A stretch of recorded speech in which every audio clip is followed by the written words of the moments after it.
If you grew up hearing your dad or granddad talk about the old Arsenal sides, this one's for you. Long before the Emirates, before Wenger, before George Graham, there was a gunsmith from Shropshire holding our defence together. This is the forgotten tale of Herbie Roberts, the gunsmith at the heart of Arsenal. Hello, Gooners, and welcome back to another episode of Arsenal Through My Eyes. I'm Richie, and today we're going way back to the 1930s to talk about a man who doesn't get anywhere near the credit he deserves.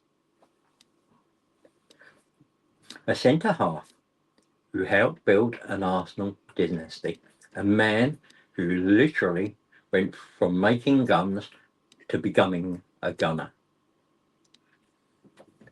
This is the story of Herbie Roberts, the gunsmith who became an Arsenal legend. A four-time league champion, an FA Cup winner, a servant of his country in World War II, and a name that should never be forgotten.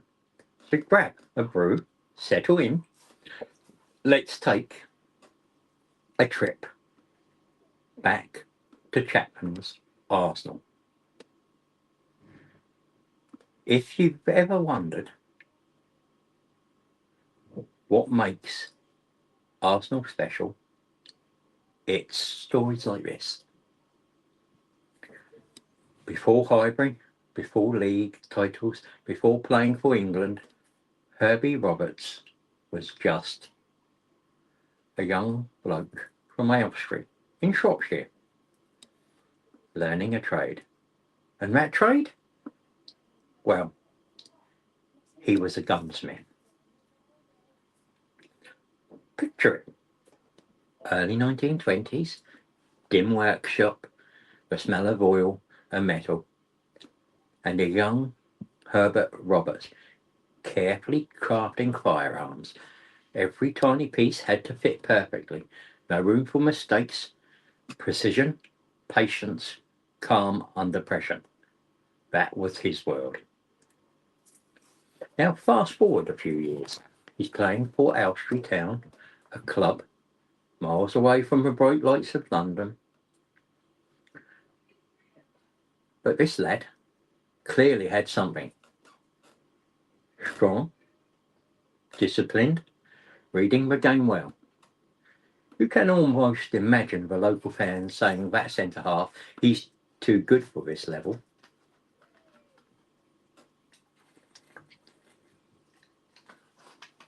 Thank you. And then comes December 1926. Arsenal under Herbert Chapman are starting to build something serious. The scouting network spots Roberts, and Chapman makes what would turn out to be one of the most shrewd moves of his time. Herbie Roberts signs for Arsenal for £200. £200. Today, that might not even pay one VIP ticket at the Emirates. But back then, it was a big outlay. And a massive gamble on a lad from Oswestry who had been making guns not long before. And this is where I love the symbolism. Arsenal, a club nicknamed the Gunners, signing an actual gunsmith. It's almost like destiny. When Roberts arrived at Arsenal, he didn't walk straight into the side. Just like learning the gunsmith trade, he had to learn this one properly. He was a centre-half, and in those days that position was absolutely crucial. We're talking about old school WM formations where the centre-half had to marshal the defence, read the game, win his jaws, and often start attacks from deep.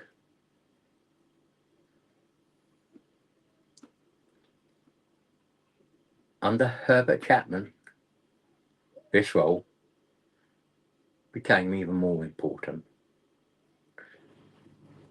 Chapman was revolutionising the game tactically, and Roberts had to adapt quickly. At first, he was in and out, finding his feet, but by the 28-29 season, he'd become a regular. From that point on, he barely looked back. Over the next 11 years, Herbie Roberts made 335 starts for Arsenal. 335. In an era with heavy pitches, basic medical care, and brutal tackles, that level of consistency is unbelievable. It tells you everything about his fitness, his toughness, and, most importantly, his professionalism. And this is where his Gunsmith background really shows. He brought that same meticulous mindset to defending. Every header, every tackle, every interception measured, precise, and purposeful. Have a great day. Sorry about that. He wasn't the flashy star. He was the rock. The kind of player every successful team needs. Now we get to the glory years. The early 1930s, when Arsenal were the dominant force in English football. And Roberts, he was right at the heart of it. Under Chapman, and then under his successors, Arsenal became a machine. Intelligent, organised, powerful. And Roberts, as centre half, was absolutely key to that structure. Let's talk honours, because this is where his legacy really shines. Herbie Roberts won Division 1 titles in 1931, 1933, 1934, 1935. 4 league titles in 5 years. Let's just think about that. Imagine a modern Arsenal player being part of a 4 title winning sides in half a decade. We'd have murals of him everywhere. Roberts wasn't just there making up the numbers, he was a mainstay in that defence. Week after week, year after year. His name was on the team sheet, anchoring one of the greatest sides English football had ever seen. And remember, this was a team bursting with talent, legendary names right across the pitch, but none of that works without someone like Roberts at the back.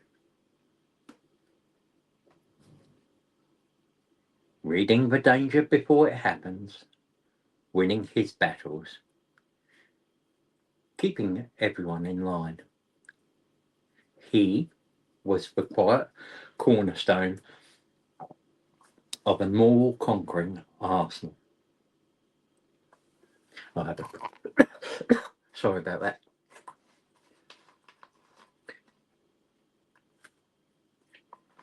The league titles are one thing, but we all know how special the FA Cup is to Arsenal.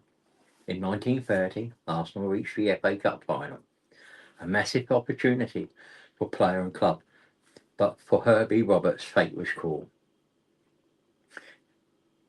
He missed the 1930 FA Cup final for injury. Imagine that. You've worked your way into this great side. You're helping build a new era. And when the big day at Wembley comes, you're stuck on the sidelines. That must have absolutely crushed him. But football, like life sometimes, gives you a second chance. In 1936, Arsenal made it back to the FA Cup final, this time against Sheffield United. And Herbie Roberts was there. This time, he wasn't watching, he was on the pitch, in the thick of it, doing what he did best, defending for the badge. Arsenal won that final, lifting the FA Cup, and Roberts finally got his moment on one of the biggest stages.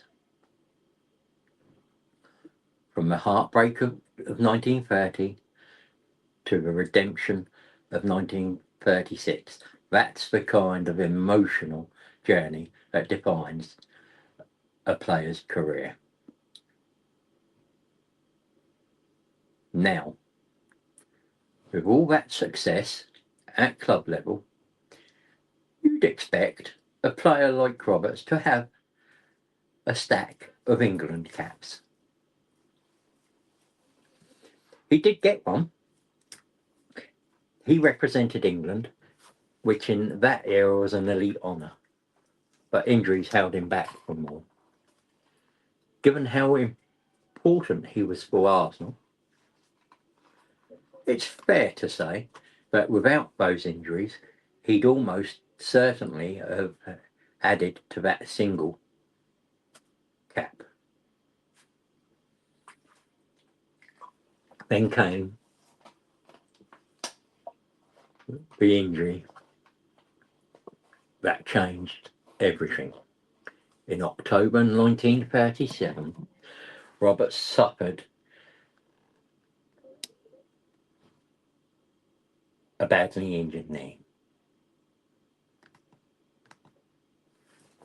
In those days, sports medicine was nowhere near what it is now. An injury like that today might keep a player out for a few months, could easily end a career back then. For Herbie Roberts, that knee injury effectively did just that. He played no more first team football, and in 1938 he officially retired from playing. But this is important. He didn't leave Arsenal. Instead, he moved into a new role, becoming the trainer of Arsenal's Southern League side, still serving the club, still passing on his knowledge, still connected to the badge he'd given so much to. From gunsmith to centre half to trainer, always learning a new trade, always contributing. Football paused as the world was plunged into the Second World War, and like many of his generation, Roberts answered the call. He served as a lieutenant in the Royal Fusiliers, stepping away from the pitch and into a very different kind of battle. This is where his story becomes bigger than football. He wasn't just a player, he was a soldier, a leader, risking his life like so many others of his time. Tragically, Herbie Roberts' life was cut short. In 1944, during the war, he died of erysipelas, a serious bacterial infection. He was just 39 years old. Think about that. A man who had given everything for Arsenal, who had gone to serve his country in war, gone before he even reached 40. And this is why I think it's so important we talk about him today, because players like Roberts built the foundations of a club we all love. Their stories shouldn't be lost to time. So what do we take from the life of Herbie Roberts? A gunsmith from Oswestry who became a gunner, 335 starts for Arsenal across 11 years. 4 league titles, 1931, 1933, 1934, 1935. FA Cup winner in 1936 after heartbreak in 1930. England international. Career ended by a knee injury in 1937. Stayed on as a trainer, served as a lieutenant in the Royal Fusiliers in World War II. Died in 1944, aged just 39. For me, he represents everything noble about this club's history: hard work, loyalty, quiet excellence, and service, both to Arsenal and to his country. Next time you think about Arsenal legends, don't just think about the goal scorers and the big names. Remember the ones who held it all together at the back, who built the platform for glory. Remember the Herbie Roberts, the gunsmith who became the heartbeat of Chapman's Arsenal. Thanks for listening, Gooners. If you enjoyed this dive into Arsenal history, let me know which unsung hero you'd like me to cover next. Make sure you're subscribed so you don't miss future episodes. Up the Arsenal. And then till next time, take care, love your loved ones, and because life is short.